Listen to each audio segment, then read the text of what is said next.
class English with Preeti ma'am.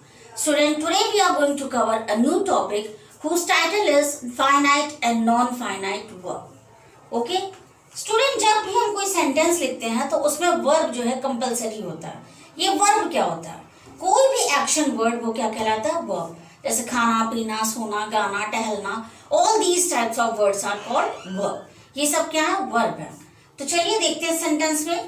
I like to sing a song. अब इस sentence में verb क्या है? लाइक. दूसरा सेंटेंस देखते हैं. He likes to sing a song. इसमें भी वर्ब क्या है? लाइक्स. लेकिन देखिए स्टूडेंट, इसमें था लाइक और इसमें लाइक्स. जैसे कि हम लोगों ने प्रेजेंट डेफिनेट में पढ़ा है कि आई, वी, दे, यू, जब ये वर्ड होते हैं तो हमारे वर्ब में एस और एस नहीं लगता. और उसी तरह दूसरी तरफ ही, शी, इट और सिंगुलर जब ये रहता है तो हमारे वर्ब में एस और एस लग जाता है. यहाँ आई था इसलिए वर्ब में एस और एस नहीं लगाया गया, और यहाँ ही है इसलिए प्रेजेंट टेंस में एस और एस ऐड हो जाता है. अब थर्ड सेंटेंस देते हैं. He liked to sing a song. अब ये वर्ब की कौन सी फॉर्म है? ये है वर्ब की सेकंड फॉर्म, यानी ये वो सेंटेंस आपका पास्ट टेंस में लिखा है. Next, he will like to sing a song. अब ये विल के साथ लाइक है, यानी ये कौन सा टेंस है? ये है फ्यूचर टेंस. तो आपने देखा एक सेंटेंस आपका है प्रेजेंट में, दूसरा है आपका पास्ट में और तीसरा है आपका फ्यूचर में. तो ये हमें कैसे पता चला? सिर्फ हमें वर्ब के थ्रू पता चला कि ये जो तीनों सेंटेंस है ये अलग अलग टेंस में है. अब फिर से हम देखते हैं, लेकिन जो फिर पूरा सेंटेंस पढ़ते हैं तो ये जो वर्ब जो टेंस के अकॉर्डिंग चेंज हो जाता है, यानी प्रेजेंट टेंस में लाइक्स था, पास्ट टेंस में लाइक्ड हो गया, फ्यूचर टेंस में विल लाइक हो गया, तो इस तरह की वर्ब को कहा जाता है फाइनाइट वर्ब. यानी ऐसी वर्ब जो टेंस के अकॉर्डिंग चेंज हो जाए, प्रेजेंट टेंस में कुछ रहे, पास्ट टेंस में कुछ और फ्यूचर टेंस में कुछ अलग अलग हो जाए, तो ऐसी वर्ब कहलाती है हमारी फाइनाइट वर्ब. तो ये हमारी वर्ब क्या है? ये हमारी है फाइनाइट वर्ब. लेकिन फाइनाइट वर्ब में एक और चीज है, ये पर्सन के अकॉर्डिंग भी चेंज हो जाती है. अब यहाँ देखिए थर्ड पर्सन था तो यहाँ लाइक्स है. अब ये आई क्या है? फर्स्ट पर्सन है. प्रोनाउन के 3 पर्सन होते हैं, first person, second person, third person. First person में आई और वी आता है, सेकंड पर्सन में यू आता है और थर्ड पर्सन में ही, शी, इट और दे आता है. तो जब ये फर्स्ट पर्सन में आया तो यहाँ लाइक हो गया और थर्ड पर्सन में आया तो लाइक्स हो गया. तो हमारे क्या इसका जिस्ट निकला? See, finite verb, a verb that is change according to tense, यानी वो वर्ब जो टेंस के अकॉर्डिंग, पर्सन के अकॉर्डिंग चेंज हो जाए, या नंबर्स के अकॉर्डिंग. नंबर्स में यानी सिंगुलर में, जैसे सिंगुलर में रहे शी, राधा लाइक्स, प्लूरल हो, राधा की जगह चिल्ड्रन हो तो क्या हो जाए? चिल्ड्रन लाइक, यानी फिर लाइक और लाइक्स अलग अलग हो गया. तो ऐसा वर्ब जो टेंस के अकॉर्डिंग, पर्सन के अकॉर्डिंग और नंबर के अकॉर्डिंग चेंज हो जाता है, वो हमारा कहलाता है फाइनाइट वर्ब. क्लियर? तो ये सारे वर्ब हमारे जो लाइक है ये हमारा कहलाया फाइनाइट वर्ब. अब स्टूडेंट, अब इसी सेंटेंस को हम फिर से पढ़ते हैं. I like to sing a song. अब इस सेंटेंस में एक ही लाइक ही वर्ब नहीं था, एक और वर्ब है. क्या है? सिंग. सिंग के आगे क्या लगा है? टू. तो टू सिंग हमारा एक वर्ब हुआ प्रेजेंट टेंस में.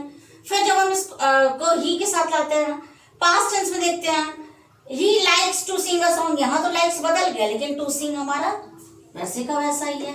पास्ट टेंस में देखते हैं he liked to sing a song. Clear? Future tense में देखते हैं he will like to sing a song. यानी ये जो वर्ब है हमारा टू सिंग, ये हमारा चाहे वो प्रेजेंट टेंस हो, चाहे पास्ट टेंस हो, चाहे फ्यूचर टेंस हो, चाहे फर्स्ट पर्सन हो, चाहे थर्ड पर्सन हो, कुछ भी हो, वो कहीं पर भी चेंज नहीं हुआ, वो एज इट इज ही रहा, वो वैसे का वैसा ही रहा. तो ऐसी वर्ब जो टेंस के अकॉर्डिंग, नंबर के अकॉर्डिंग और पर्सन के अकॉर्डिंग चेंज नहीं होती, that is called non finite verb. तो ये हमारा टू सिंग क्या है? ये हमारा है नॉन फाइनाइट वर्ब. और ये लाइक क्या है? ये है हमारी finite verb. Students, see the definition of non-finite verb. A verb that is not changed according to tense, person and numbers. यानी कोई भी पर्सन हो, फर्स्ट पर्सन हो, थर्ड पर्सन हो, कोई भी टेंस हो, प्रेजेंट टेंस हो, पास्ट टेंस हो, फ्यूचर टेंस हो, लेकिन वो वैसी की वैसी ही रहती है, उसी तरह यूज होती है, तो ऐसी वर्ब को कहलाती है non finite verb. So I think it would be clear to you all. What is called finite and what is called non finite. Finite verb वो होती है जो टेंस के अकॉर्डिंग चेंज हो जाती है, प्रेजेंट में कुछ रहता है, पास्ट में कुछ। और नॉन फाइनाइट वो होती है जो टेंस के अकॉर्डिंग चेंज नहीं होती, प्रेजेंट में भी वही होती है और पास्ट में भी वही होती है। क्लियर। अब हम आते हैं कि नॉन फाइनाइट के कितने टाइप्स हैं। हमारी जितनी भी वर्ब्स है वो सारी फाइनाइट होती है जो आपने एक्टिव में पढ़ा है, लेकिन हमारी नॉन फाइनाइट वर्ब 3 टाइप्स की होती हैं। तो चलिए देखते हैं what is called non finite verb and how many kinds of it. Okay, so just have a screenshot. Let's see what is called non finite verb. अभी हमने जो देखा कि जो वर्ब टेंस के अकॉर्डिंग, पर्सन के अकॉर्डिंग, नंबर के according change नहीं होते हैं वो हमारे नॉन फाइनाइट वर्ब होते हैं। Now let's see how many types of non finite verbs are there. Non finite verb 3 तरह के होते हैं। First is that is called gerund. इसको कैसे प्रोनाउंस करेंगे? जिरंड नहीं बोलेंगे, that is called gerund. Next is infinitive and last is participle.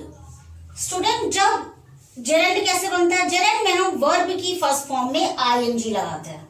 जैसे वर्ब की फर्स्ट फॉर्म क्या है? जैसे हम वॉक लेते हैं, वॉक हमारा क्या है? वर्ब की फर्स्ट फॉर्म में सेकंड फॉर्म क्या होगा? वॉक्ड। Third form walked. तो जेरेंड कैसे बनता है? वॉक की यानी वर्ब की फर्स्ट फॉर्म में हम आईएनजी लगाते हैं। एग्जाम्पल के लिए वॉक में हमने आईएनजी लगा दिया तो ये क्या बन गया? वॉकिंग। इसी तरह इन्फिनेटिव क्या होता है? इन्फिनेटिव में भी वर्ब की फर्स्ट फॉर्म के पहले टू लगाया जाता है। जैसे वॉक के पहले हमने क्या लगा दिया? To walk. क्लियर। अब ये पार्टिसिपल क्या होता है? पार्टिसिपल 3 तरह के होते हैं, present participle, past participle and perfect participle. Present participle भी बिल्कुल जेरेंड की तरह ही होता है, उसमें भी वर्ब की फर्स्ट फॉर्म में आईएनजी लगता है। तो जैसे वॉक है तो वॉकिंग हो गया। ब्रेक, जैसे मैंने यहाँ दूसरा वर्ड लिया ब्रेक, ब्रेक में आईएनजी लगा दिया तो क्या हो गया? ब्रेकिंग हो गया। लेकिन पास्ट पार्टिसिपल में सिर्फ और सिर्फ वर्ब की थर्ड फॉर्म लगती है। तो ब्रेक का थर्ड फॉर्म क्या होता है? ब्रोकन। तो यहाँ ब्रोकन हो गया। और परफेक्ट पार्टिसिपल में हैविंग के साथ वर्ब की थर्ड फॉर्म आ जाती है। पहले हैविंग लिखेंगे फिर वर्ब की थर्ड फॉर्म। तो जैसे हैविंग पहले लिखा हमने, फिर ब्रेक का थर्ड फॉर्म क्या होगा? ब्रोकन। तो इस तरह के 3 तरह के आपके नॉन फाइनाइट वर्ब होते हैं। तो ये पार्टिसिपल को तो हम अभी छोड़ देते हैं, पहले हम जेरेंड और इन्फिनेटिव को देखते हैं क्योंकि इन दोनों में काफी सिमिलैरिटी है। देखिए, जब भी कोई वर्ब हिंदी में बोलने में ना, ने, नी का अगर साउंड आता है, जैसे अधिकतर ना का, जैसे टहलना, खाना, पीना, सोना, जागना, तो इस तरह के वर्ड अगर निकलते हैं तो वहां पर या तो हम जेरेंड का यूज करते हैं या तो इन्फिनेटिव का। अब कैसे? जैसे हम कहें कि टहलना स्वास्थ्य के लिए बहुत लाभदायक है, टहलना, या एक्सरसाइज करना बहुत अच्छी चीज है, तो एक्सरसाइज करना, ये ना ने नहीं है तो हम वहां पर क्या यूज करते हैं? जेरेंड। जैसे walking is good for health, यानी टहलना स्वास्थ्य के लिए बहुत लाभदायक है। वॉक फर्स्ट फॉर्म था, उसमें हमने आईएनजी लगा दिया। अब आप सोचेंगे कि ये आईएनजी में भी आ रहा है, कॉन्टिन्यूअस टेंस में भी आईएनजी आता है। जैसे आप लोगों ने प्रेजेंट कॉन्टिन्यूअस, पास्ट कॉन्टिन्यूअस पढ़ा होगा जिसमें इज एम आर के साथ आईएनजी आता है। लेकिन यही डिफरेंस है, जो कॉन्टिन्यूअस टेंस होता है उसमें इज एम आर के साथ आता है। जैसे इज वॉकिंग ऐसे आता है, जैसे ही इज वॉकिंग। तो यानी वॉकिंग के पहले, यानी वर्ब में जिसमें आईएनजी लगा है उसके पहले आपको हेल्पिंग वर्ब मिलती है, तो वो तो हमारा कॉन्टिन्यूअस टेंस हुआ। लेकिन ये जो जेरेंड होता है इसमें आपको आईएनजी के पहले हेल्पिंग वर्ब नहीं मिलेगी। तो ये इस तरह से डिफरेंस हम आसानी से कर सकते हैं कि कौन सा जेरेंड है और कौन सा कॉन्टिन्यूअस टेंस है। Clear student? इसी तरह यही साउंड हमें इन्फिनेटिव देता है। इन्फिनेटिव में भी यही होता है, टू में वर्ब की फर्स्ट फॉर्म लगती है। जैसे हमने टहलना स्वास्थ्य के लिए बहुत अच्छा है तो क्या कहेंगे? टू वॉक, वॉक के पहले टू लगा दिया तो क्या हुआ? To walk is good for health. अगर हम कहें एक्सरसाइज करना बहुत अच्छा है तो अगर डू यहां से शुरू करें, करने को क्या कहते हैं? डू। क्लियर? कोई भी वर्क कर रहा है तो उसको क्या कहते हैं? डू। तो डू में आईएनजी लगा दीजिए तो क्या हो जाएगा? Doing. Doing exercise is good for health. अगर इसी को इन्फिनेटिव से बनाए तो क्या होगा? To do exercise is good for health. Clear? तो ये होता है हमारा जेरेंड और ये होता है इन्फिनेटिव। जेरेंड में आईएनजी लगता है और इन्फिनेटिव में वर्ब की फर्स्ट फॉर्म में के पहले आपको टू यूज करना पड़ता है। एक और डिफरेंस है, ये जो जेरेंड होता है ये हमेशा एज अ नाउन यूज होता है, यानी कि सेंटेंस के या तो स्टार्टिंग में रहता है, यानी वर्ब के पहले रहता है, या वर्ब के बाद। अक्सर ये ऐसा आता है, ये चीज हम तब पढ़ेंगे जब हम इसको डिटेल में पढ़ेंगे। अभी आप बेसिक यही समझ लीजिए कि जेरेंड में आई वर्ब की फर्स्ट फॉर्म में आईएनजी लगता है और पार्टिसिपल में इन्फिनेटिव में वर्ब की फर्स्ट फॉर्म के पहले टू लगता है। क्लियर। अब हम आते हैं पार्टिसिपल पे। पार्टिसिपल जो होता है ये 3 तरह के होते हैं, present participle, past participle and perfect participle. Present participle भी बिल्कुल आपका जेरेंड के तरह होता है। यही रीजन है कि दोनों में बच्चों को अक्सर कंफ्यूजन हो जाता है। इसमें भी वर्ब की फर्स्ट फॉर्म में आईएनजी लगता है, लेकिन इसमें एक डिफरेंस है, स्लाइट डिफरेंट। ये है कि जो जेरेंड आपका एज अ नाउन यूज होता है और पार्टिसिपल एज अ आपका एडजेक्टिव यूज होता है, एडजेक्टिव की तरह यूज होता है। स्टूडेंट ये अभी आपको शायद समझ में ना आए, जब इसको डिटेल में मैं इसको पढ़ाऊंगी तब आपको समझ में आएगा। क्लियर। अभी ये मान लीजिए कि प्रेजेंट पार्टिसिपल में भी वर्ब की फर्स्ट फॉर्म में आईएनजी लगता है, पास्ट पार्टिसिपल में आपका वर्ब की थर्ड फॉर्म लगती है और परफेक्ट पार्टिसिपल में हैविंग के साथ वर्ब की थर्ड फॉर्म होती है। ये जो है आपका पार्टिसिपल, इसका एग्जांपल देख लीजिए। जैसे हम प्रेजेंट पार्टिसिपल को अगर यूज करके कोई सेंटेंस बनाते हैं तो अक्सर 2 काम होते हैं। जैसे एक काम को करने के बाद तुरंत दूसरा काम शुरू हो जाता है, तुरंत। जैसे कहूँ कि मैं ये लिखने के आपको पढ़ाने के बाद बोर्ड रब कर दिया, तो यानी एक काम पहले पढ़ाया फिर तुरंत बोर्ड रब कर दिया। तो जब 2 काम एक साथ होते हैं तो एक काम को हम प्रेजेंट पार्टिसिपल में रखते हैं, जो पहले हुआ, और जो बाद में हुआ वो आपका टेंस में आता है। जैसे एग्जांपल लेते हैं कि ग्लास तोड़कर वो भाग गया, ठीक। तो पहले कौन सा काम हुआ? पहले ग्लास टूटने का काम हुआ। तो हम इसी को अपने प्रेजेंट पार्टिसिपल से बना सकते हैं। प्रेजेंट पार्टिसिपल में क्या होता है? वर्ब की फर्स्ट फॉर्म में आईएनजी लगाएंगे। ग्लास तोड़ने को क्या कहते हैं? ब्रेक। तो ब्रेक में आईएनजी लगा दिया तो क्या हो गया? Breaking the glass he ran away, यानी ग्लास को तोड़कर वो वहां से भाग गया। अब इसी को पास्ट पार्टिसिपल में हम देखें तो पास्ट पार्टिसिपल में से वर्ब की थर्ड फॉर्म लगती है। ये कब यूज होता है? जब कोई विशेषता की चीज की बात आ रहा है। जैसे मेरे पास एक टूटा हुआ ग्लास है, तो he gave me a broken glass, यानी ब्रोकन क्या है? ब्रोक वर्ब की थर्ड फॉर्म है, तो ब्रेक की थर्ड फॉर्म क्या हो गया? ब्रोकन। तो he gave me a broken glass, ये हमारा पास्ट पार्टिसिपल हो गया। अब थर्ड पार्टिसिपल है परफेक्ट पार्टिसिपल। परफेक्ट पार्टिसिपल को तब यूज करते हैं जब एक काम होने के बाद दूसरा काम हो, लेकिन उसके बीच थोड़ी सी गैप आए।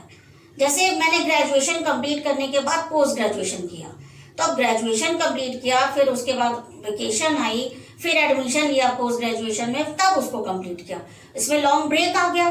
तो इसको जब ऐसा हो, जब काफी लंबा पॉज आ जाए, तब वहां पर हम यूज करते हैं परफेक्ट पार्टिसिपल। तो उसमें क्या लगाते हैं? हैविंग के बाद वर्ब की थर्ड फॉर्म। अब इसी एग्जांपल से हम इसको लेते हैं, हैविंग के साथ वर्ब की थर्ड फॉर्म होगी। तो हैविंग ब्रोकन, ब्रेक का थर्ड फॉर्म क्या होगा? Broken. Having broken the glass he ran away. Clear student? I hope this basic concept will be clear to you all. अगर ये आपका क्लियर हो गया होगा तो इसको 1 by 1 in next video we can continue. Next video में हम एक एक करके इसको डिटेल में पढ़ेंगे। Okay, so that's all for today. Just have a screenshot and do study well and keep practicing. Thank you.